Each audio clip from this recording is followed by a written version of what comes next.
और घर में हमारे संत जनों ने कहा है, महाराज घर में अगर ये दो व्यक्ति आपके स्वभाव के अनुरूप मिल जाएं, कौन से?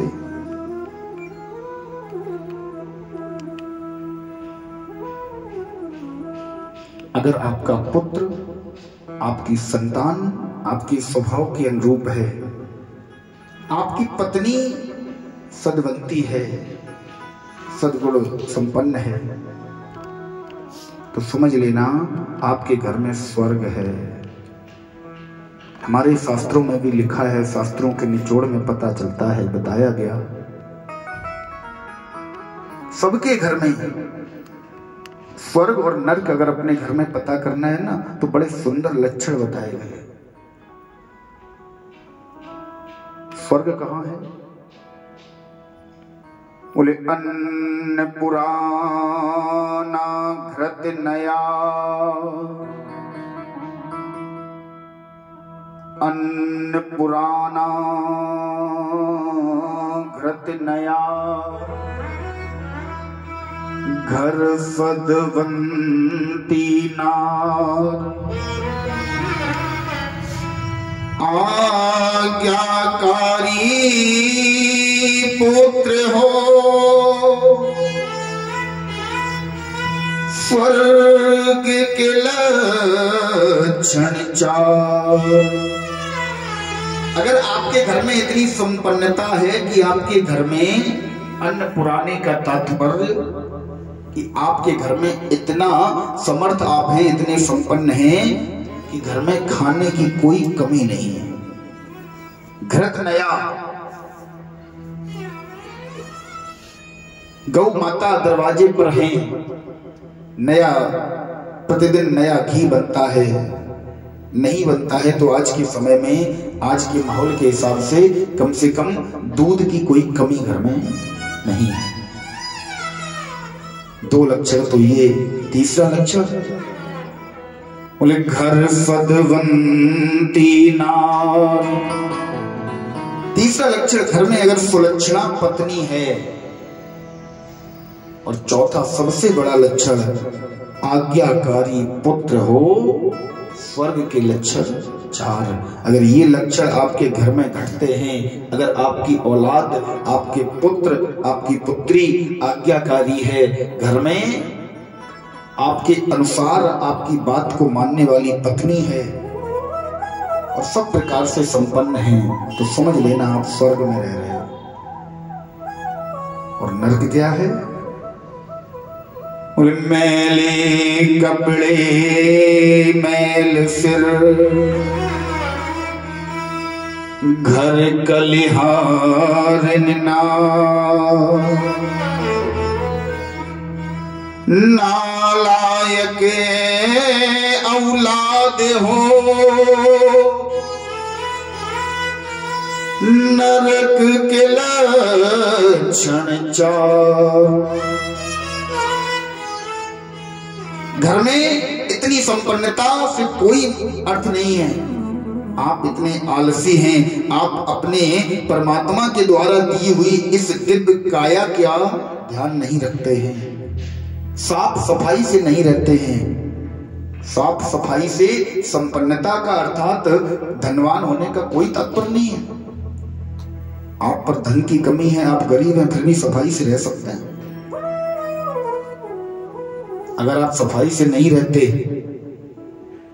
घर में आपके बात बात पर कलह करने वाली, बात बात पर झगड़ा करने वाली, बात बात पर घर में तांडव करने वाली घर में पत्नी है, स्त्री है, और औलाद आपकी, आपका पुत्र, आपकी पुत्री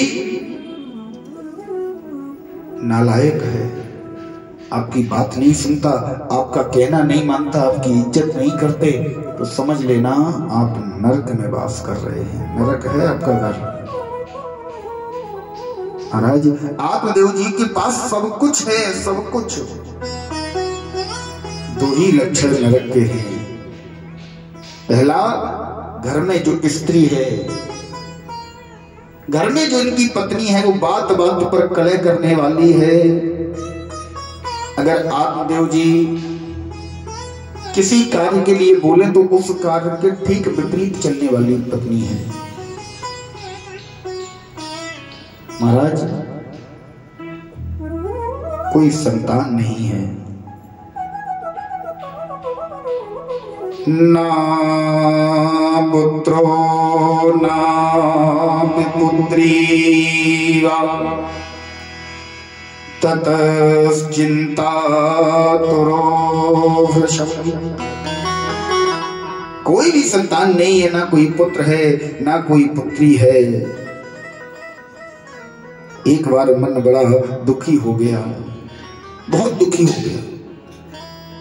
घर से निकल आए, क्योंकि घर में सांत्वना देने के लिए पत्नी भी नहीं है। पत्नी है लेकिन उसे उसके विचार कभी आत्मदेव जी से मिलते नहीं है। घर से बाहर निकल आए, घर से बाहर जाकर दूर जंगल में एक तालाब के किनारे खड़े हो गए। तालाब के किनारे जिस समय आत्मदेव जी पहुंचे तो आत्मदेव जी महाराज मन में विचार कर रहे हैं, हमारे कोई संतान नहीं है, ऐसी संतान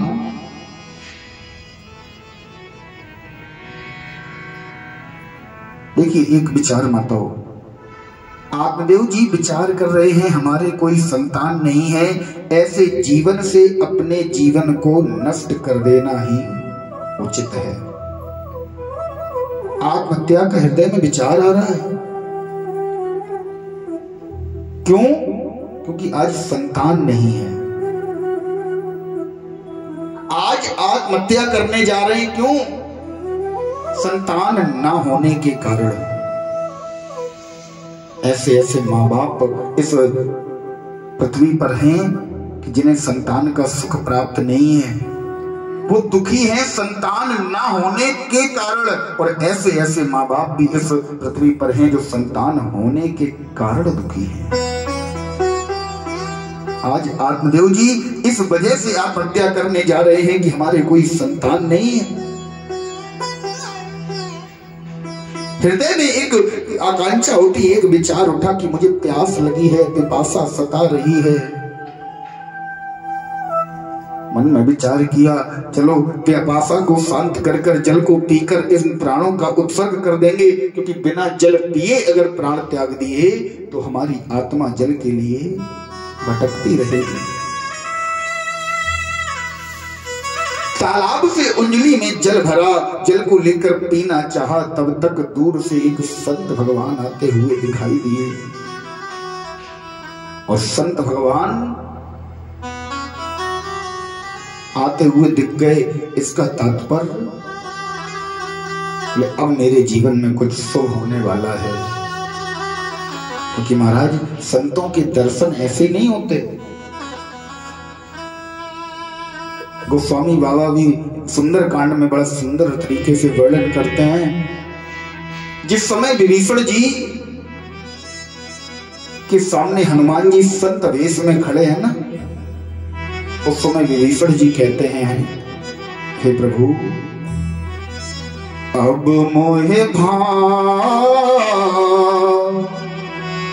भरोसे हनुमंता, अब मोहे भरोसे हनुमंता, अब मोहे भरोसे हनुमंता।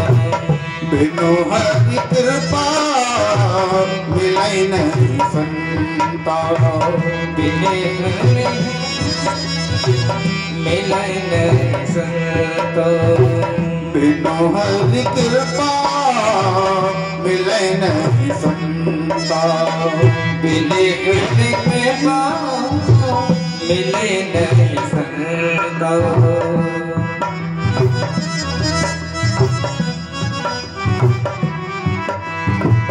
संत हृदय नीत समाना, संत हृदय नीत समाना, संत हृदय नीत समाना, संत हृदय नीत समाना, संत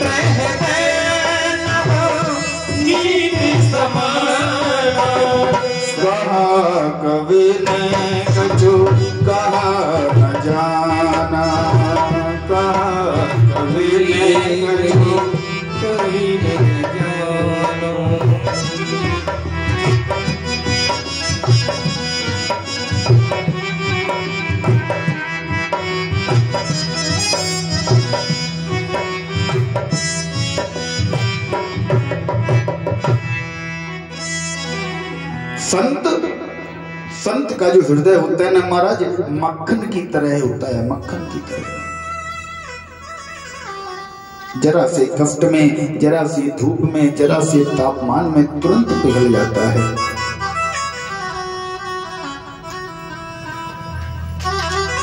जैसे ही आत्मदेव जी ने देखा, बोले संत महाराज के दर्शन, संत भगवान के दर्शन हो रहे हैं, इसका तात्पर्य मेरे जीवन में कुछ अच्छा होने वाला है। संत भगवान सम्मुख आए, आत्मदेव जी ने प्रणाम किया। आत्मदेव जी ने जैसे ही देखा, संत भगवान का आशीर्वाद, आशीष मिला। संत भगवान ने पूछा, हे आत्मदेव, तुम इस प्रकार यहां निर्जन वन में सरोवर के किनारे क्या कर रहे हो? आत्मदेव जी ने बताया, बोले हे प्रभु, मैं अपने जीवन को नष्ट करने आया हूं, मैं आत्महत्या करने आया हूं। संत भगवान ने पूछा, क्या कारण है? बोले भगवान, ना पुत्रो ना पुत्री वा, हमारे कोई न तो पुत्र है ना कोई पुत्री है। तत चिंता तुरो दर्शम, इसी चिंता के कारण, इसी व्याकुलता के कारण मैं अपने जीवन को नष्ट कर देना चाहता हूं। संत भगवान ने कहा, तो इसमें कौन सी बड़ी बात है? अगर कोई पुत्र अथवा पुत्री नहीं है तो उसके लिए उपाय करो। बोले महाराज, क्या उपाय करें, क्या उपाय करें? संत भगवान ने कहा, तुम एक काम करो, अपने दरवाजे पर एक गौ माता ले आओ, उनका पालन करो, उन्हें पालो। अगर गौ माता तुम्हारे दरवाजे पर एक बछड़े को जन्म दे दें तो तुम्हारे ऊपर से ये दोष हट जाएगा। आत्मदेव जी रोने लगे। पालते मया धेनु सावंध्या सर्वथा भवे। हे संत भगवान, हमने अनेक बार धेनु गौ माता को पाला, अपने दरवाजे पर लेकर आया, बड़े सुंदर ढंग से उनकी सेवा की, लेकिन महाराज सावंध्या सर्वथा भवेत, आज तक मेरे दरवाजे पर किसी गौ माता ने बछड़ा नहीं दिया। मेरे दरवाजे पर आकर, अरे आप गौ माता की बात कर रहे हो? रोगितो या मया वृक्षा, अगर मैंने अपने हाथ से एक वृक्ष का भी रोपण कर दिया, मैंने अपने हाथ से कोई वृक्ष भी लगा दिया, उसमें मेरा हाथ लग गया, तो उस वृक्ष पर आज तक फल नहीं आए। इसलिए हे संत भगवान, मैं इतना अभागा हूं, इतना अभागा हूं, मेरा हाथ जिस वृक्ष में लग जाता है वो वृक्ष फल नहीं देता। मेरे जीवन में संतान, पुत्र नाम का सुख है ही नहीं। इसलिए इस जीवन को आज मैं खत्म कर दूंगा जिसमें पुत्र का सुख ना हो। महाराज, यही आत्मदेव जी जो आज पुत्र के कारण, पुत्र के लिए दुखी हैं,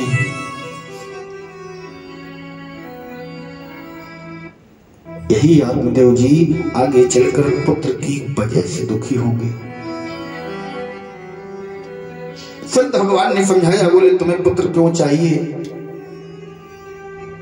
आत्मदेव जी हाथ जोड़कर कहने लगे, प्रभु मुझे अनेक संतानों की चाह नहीं है, केवल एक पुत्र हो जाए,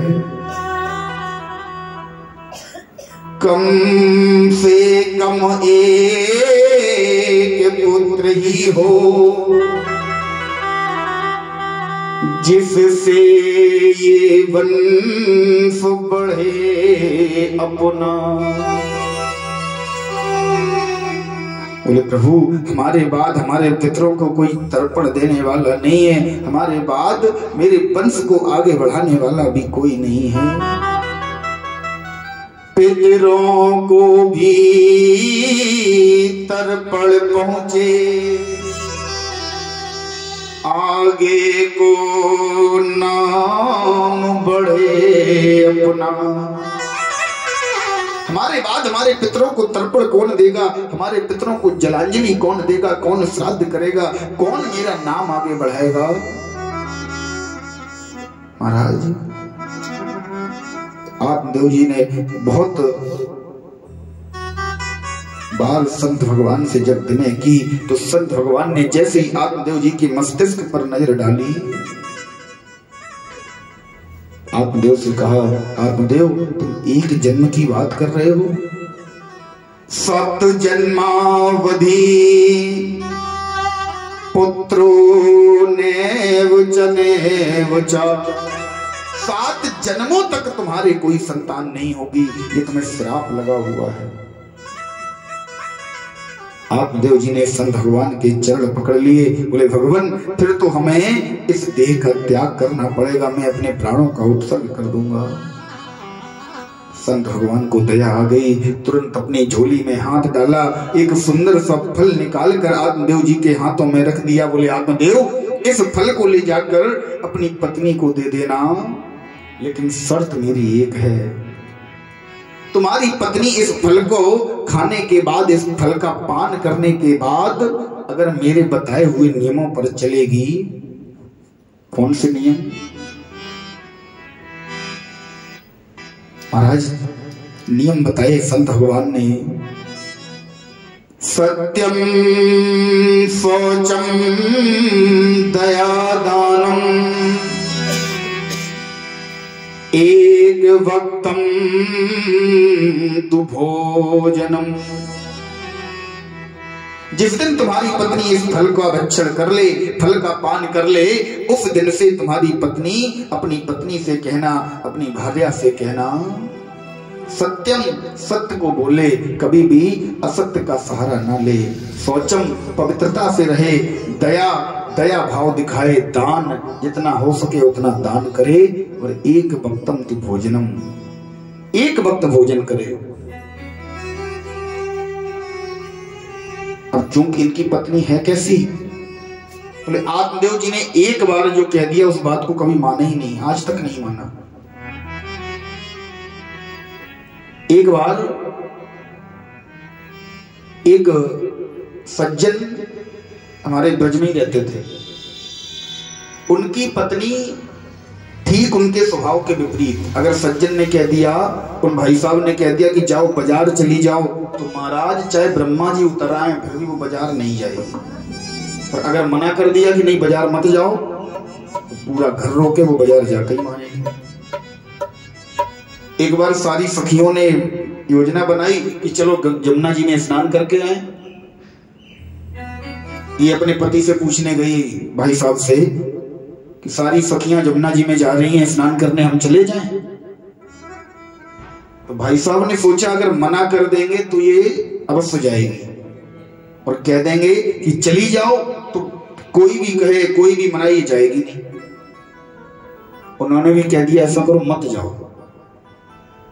जैसे ही मना किया तुरंत वो तो सखियों के साथ तुरंत निकल पड़ी जमुना जी नहाने। ठीक विपरीत चले, हमेशा उल्टा चले। जमुना जी नहाने गई, एक लहर ऐसी तीव्र लहर आई कि जमुना जी में वो बह गई। महाराज जिस समय बही अब तो हड़कंप मच गया। बोले एक स्त्री बह गई, एक स्त्री बह गई।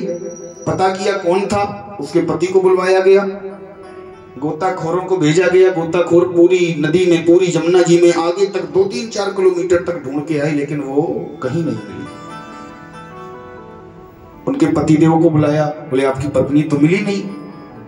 बोले पत्नी नहीं मिली। बोलना गोताखोरों से पूछा तुमने किधर ढूंढा? बोले महाराज जिधर धार बह रही है इधर इसी दिशा में हमने आगे ढूंढा। बोले एक काम करो, जिधर धार जिधर से बह के आ रही है ठीक विपरीत दिशा में ढूंढो। विपरीत दिशा में ढूंढा, 100 मीटर दूर ढूंढा, वो मिल गई। लोगों ने कहा आपको कैसे पता कि उल्टी बह के जाएगी?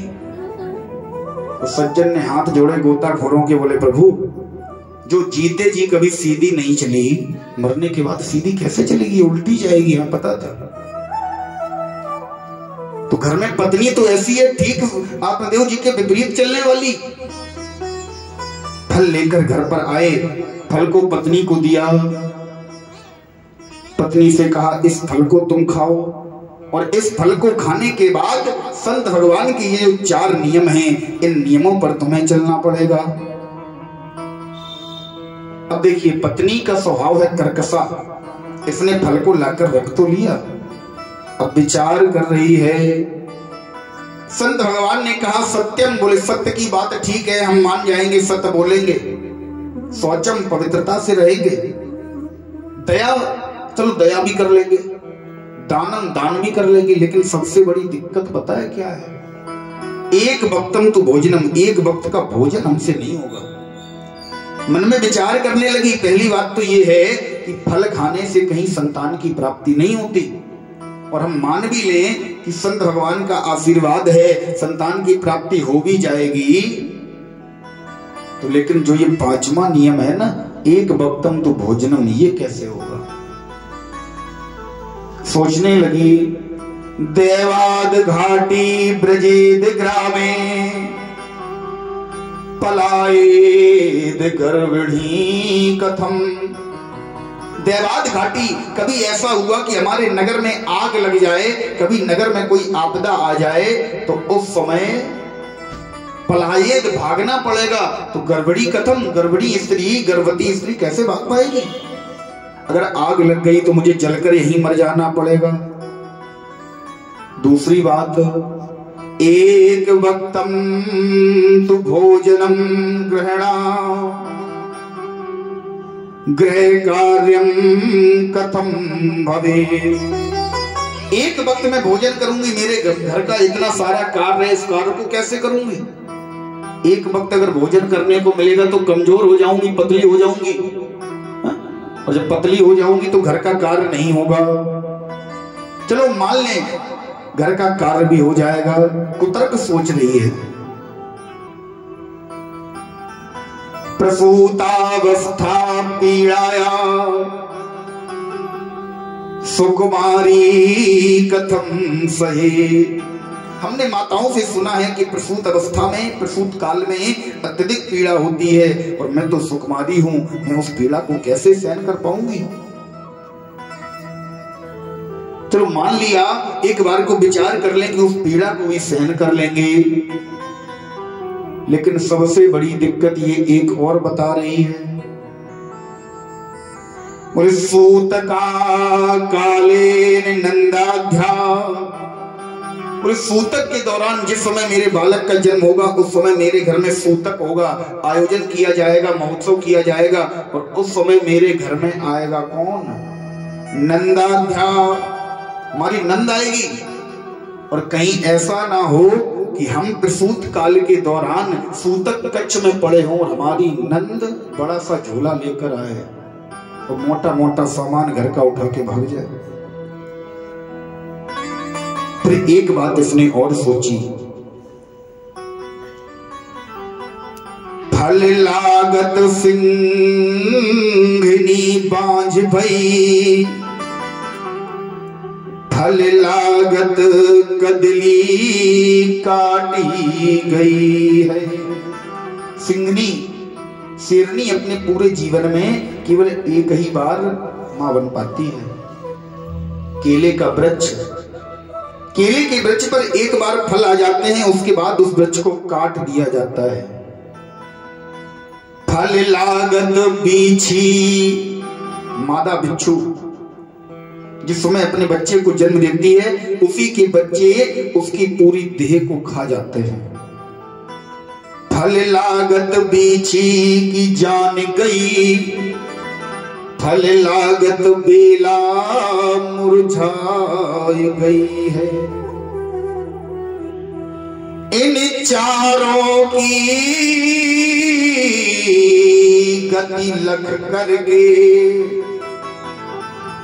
फल खायो नहीं भय खाई गई है। इन चारों की हालत को देखा, मन में विचार कर रही है कहीं ऐसा ना हो कि मैं अपने पुत्र को जन्म देते ही समय भगवान को प्यारी हो जाऊं। इसलिए इसने महाराज फल को नहीं खाया। इसकी एक बहन है, इसने अपनी बहन को सारी बात बताई। उस बहन ने कहा कोई बात नहीं, तुम एक काम करो, इस फल को गौ माता को खिला दो। गौ माता को फल खिलाओगी तो ये भी परीक्षण हो जाएगा कि फल खाने से कभी पुत्र की प्राप्ति होती है। तुम्हारे दरवाजे पर जो गौ माता हैं, उन्होंने भी अनेक वर्षों से कोई बछड़ा नहीं दिया। तुम इस फल को गौ माता को खिला दो, और तुम्हें अगर पुत्र चाहिए तो मैं कुछ ही समय बाद एक पुत्र को जन्म देने वाली हूं, अपना पुत्र मैं तुम्हें दे दूंगी।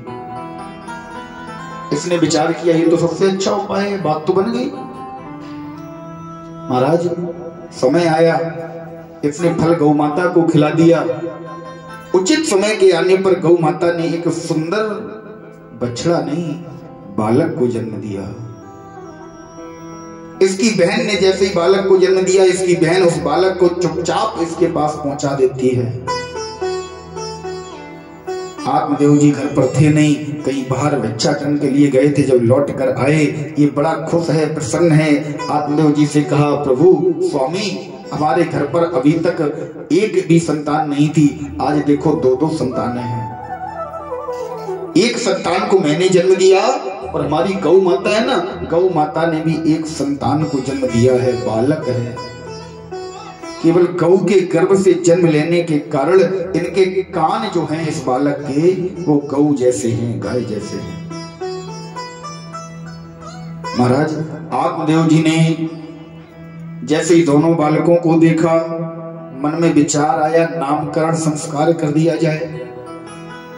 दोनों बालकों को लेकर बैठे, जैसे ही गोकर्ण जी की तरफ देखा तो तुरंत मुख से नाम निकल पड़ा। गाय के बालक की तरफ जैसे ही देखा, उसके कान गौ जैसे हैं, तो नाम निकल गया गोकर्ण, जिसके कान गौ जैसे हों। अपने बालक की तरफ देखा तो महाराज इनकी पत्नी कहने लगी स्वामी ये मेरा पुत्र है, इसका नाम मैं अपने अनुसार रखूंगी। क्या नाम रखा? बोले मेरा नाम धुंधली, तो मेरे पुत्र का नाम धुंधकारी। धुंधकारी नाम रख दिया। अच्छा एक बात और बताओ, नाम का बहुत बड़ा प्रभाव होता है, बहुत बड़ा। आप जहां भी सत्संग में जाते हो, आपसे बार बार कहा जाता होगा कि नाम जप करिए, जितना हो सके नाम जप करिए। नाम जप से क्या होगा?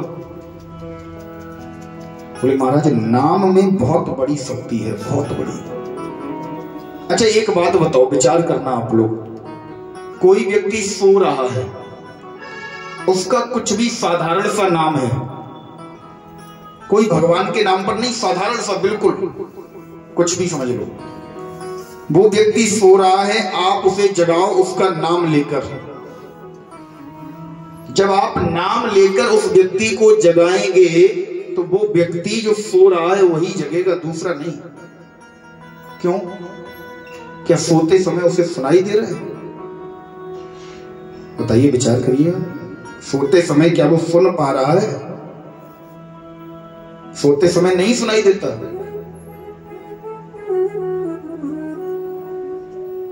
सोते समय वो सुन नहीं पा रहा है, और फिर भी आपने उसका नाम लिया तो वही व्यक्ति जगा, जागकर बैठ गया। क्यों? एक साधारण से नाम का ये प्रभाव है कि सोते हुए व्यक्ति को जगा देता है। तो विचार कीजिए हमारे राम जी के नाम का कितना प्रभाव होगा।